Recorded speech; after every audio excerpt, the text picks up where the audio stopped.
have seen about fixed biasing circuit and collector to base biasing circuit. Now the another circuit is voltage divider biasing circuit. This is the most prominently used circuit. This circuit offers good stabilization for the transistor and to the Q point. This is so called voltage divider circuit because it is having voltage divider network that is formed with the resistors R1 and R2 at the input side. We will discuss about that in the circuit analysis part. And this is also having a single source, and this circuit offers very good stabilization, even better than the collector to base biasing circuit. This is so called voltage divider bias. We have learned that because of voltage divider network at the input stage, and this network is also called potential divider network.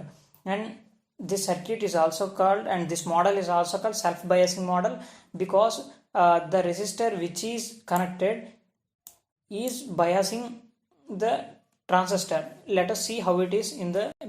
We have seen that this is very complex circuit, so we have to simplify it.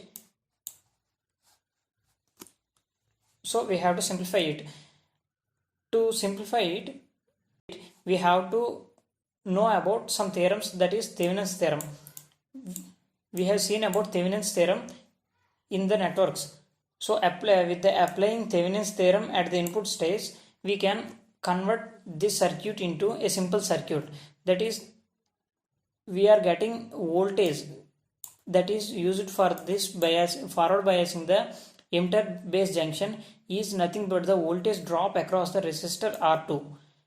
The voltage drop across the resistor R2 that is getting from the source VCC is nothing but VTH is equal to, that is the Thevenin's voltage at across R2 resistor is nothing but total voltage, that is a voltage supplied into own resistance by other resistance plus own resistance.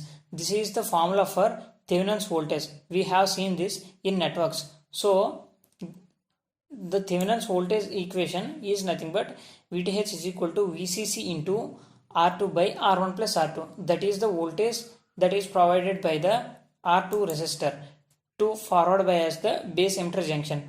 And we have to calculate the total equivalent resistance at the input side, that is resistance offered by R1 and R2.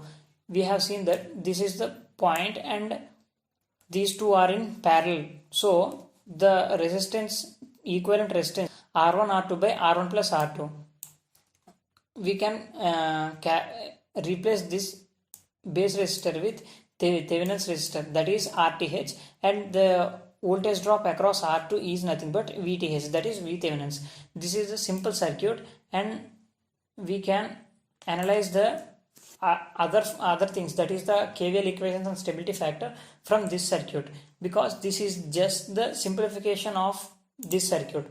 So let us now, to know more about the circuit, we have seen that earlier this is the input loop, that is this is the base, and we can apply input at this side, and this is the input loop, and this is the output loop. We know that these things. If we apply input loop equation, that is the KVL equation at the input loop, we will get, that is this voltage is VThevenin's, VTH, that is the total voltage supplied to the loop is nothing but the voltage drop across base resistor, that is the current flowing through the base resistor is IB, and this is Thevenin's, the base resistance value is Thevenin's equivalent resistance, that is RTH.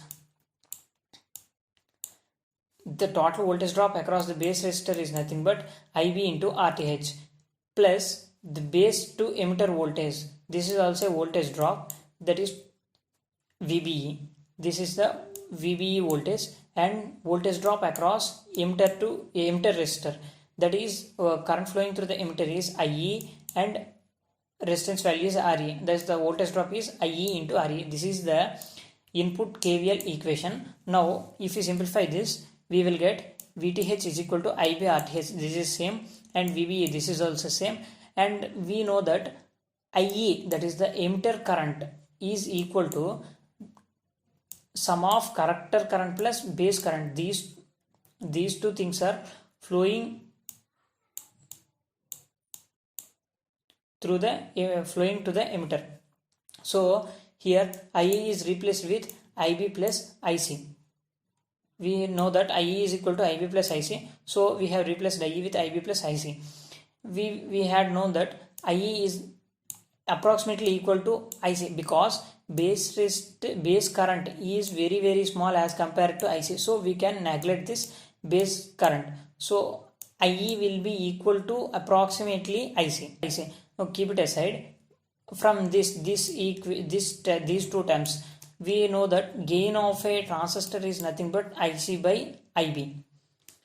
That is equal to beta. Beta is the gain of a C mode amplifier. We are using this as a C mode, and this is an NPN transistor. So beta is equal to IC by IB. Then beta IB is equal to IC. We have replaced this IC into with beta IB. We have seen that these are two terms. IB is there is a one term, that is IB is common in both these. If we replace IC with beta into IB, then we can take IB common in these two terms. Then the equation will change into VTH is equal to IB RTH plus VBE plus RE into 1 plus beta into IB. We have taken IB in common in these two terms. So IB 1 plus beta into IB will be equal to IB plus IC. From this equation, if we simplify this, we can calculate the base current. Then the base current equation will be equal to VTH minus VBE by RTH plus 1 plus beta into RE.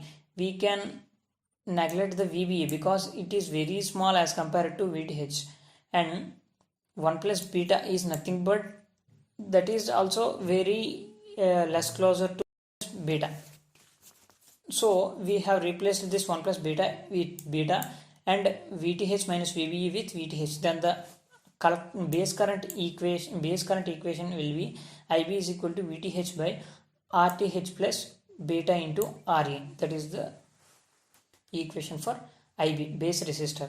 And keep this equation aside. Apart from this, we have to calculate the output KVL. Let us move to output, and now we have to analyze the output KVL.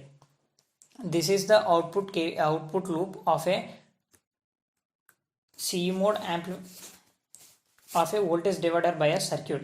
This is the output loop, and if we calculate the KVL equation, if we write the KVL equation, then VCC, that is the total voltage supplied, is equal to ICRC, that is the voltage drop across collector resistor, plus VCE, that is the collector to emitter voltage, plus IARE, that is the voltage drop across emitter resistor.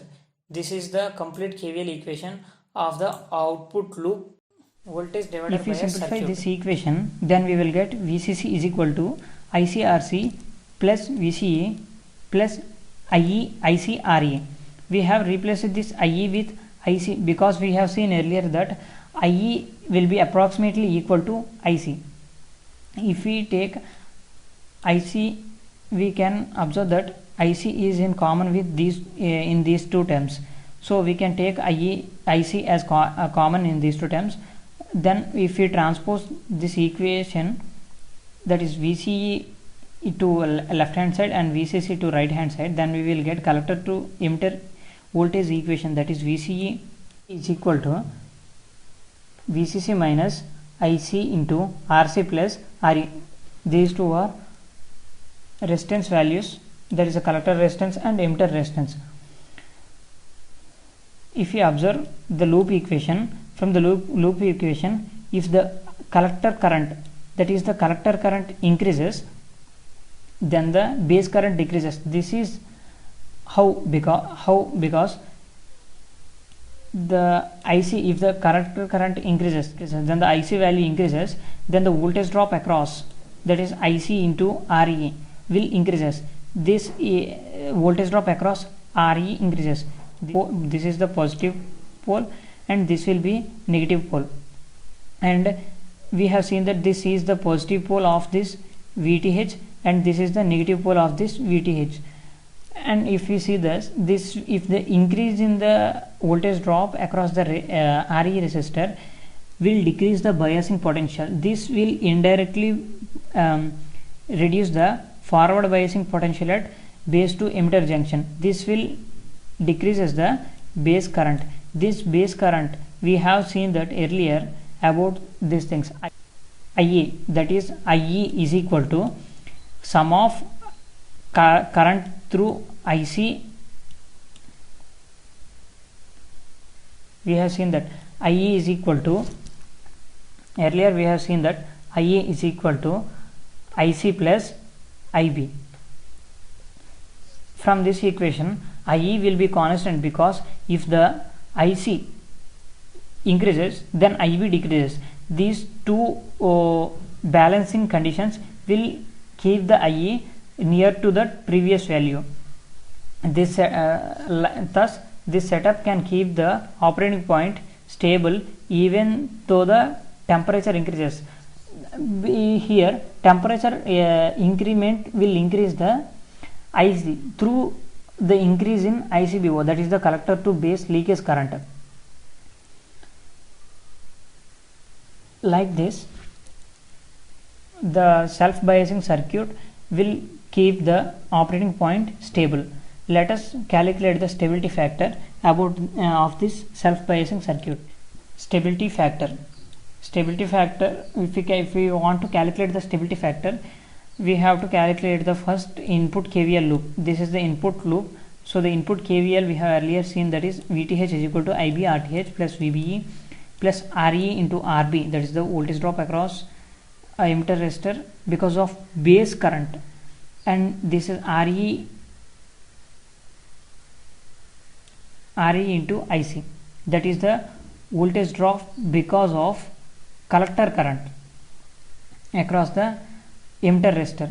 Just we have replaced the IB and IC with IA earlier in the earlier equation. Nothing to worry about it. So this is the complete KVL equation. If we differentiate this KVL equation with IC with respect to IC on the both sides, we will get VTH into dVTH by dIC, that is VTH is constant, so we will get 0, and IB RTH is constant, so RTH into dIB by dIC plus VB is constant, so it is 0, and RE is constant, so RE into dIB by dIC plus IC with respect to IC, then we will get 1, so RE into 1. If we simplify this complete equation, we will get dIB by dIC value as minus RE by RE plus RTH. We have seen that the equation of stability factor is nothing but S is equal to 1 plus beta by 1 minus beta into dIB by dIC. We have got dIB by dIC value, so if we substitute this dIB by dIC value in this position, we will get the equation as 1 plus beta by 1 minus beta into minus RE by RE plus RTH. This is the equation. If we simplify this, we will get 1 plus beta by 1 plus beta into RE by RTH. If we simplify this again, if we simplify this, we will get 1 plus beta into 1 plus RTH by RE by 1 plus beta plus RTH by RE. This is the equation. If RTH by RE is very close to 0 or very close to 0, then we will get the stability factor as 1, that is ideal value. If it is near to 0 or somewhat greater than 0, that is up to 0.9 or 1, we will get good stability factor. If it is less than 25, then we will get good stability. So we have to make sure that Re by RTH value must be equal to 1 or very close to 0. Then we will get good stability of the Q point. This is all about voltage divider biasing circuit.